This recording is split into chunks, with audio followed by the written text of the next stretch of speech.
Once, long ago and far away, there were two children called Malchus and Eveline. They were brother and sister, and although they argued often and teased each other, they also loved one another very much. Malchus would do anything for his sister, and Eveline would have died for her brother, although she never thought it would come to that. The children often played in the forest that lay between the dwellings where they lived and a great lake. They always kept to the paths they knew and the areas they recognized. Their parents had warned them of the dangers that lurked in the shadows between the trees, and the children were careful to never step beyond familiar trails. Whenever he couldn't sleep, Malchus loved to sit at his window and stare out at the night sky.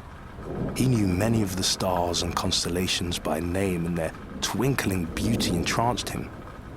He would often wonder if there were other worlds like his own out there, circling those stars, and if there were people like him and Eveline living in those worlds.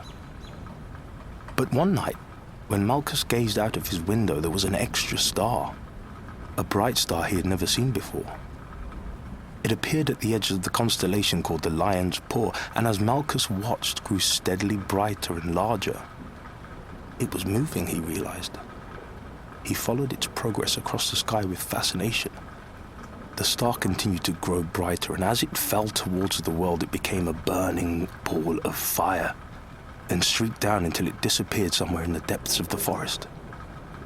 The next day at breakfast, Malchus told his family about the falling star, but it seemed that he was the only one who had seen it.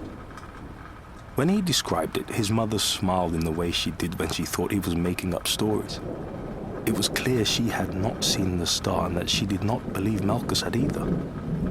Perhaps she thought he had dreamed about it. Eveline, however, was captivated by Malchus's story of the star that had fallen from the sky.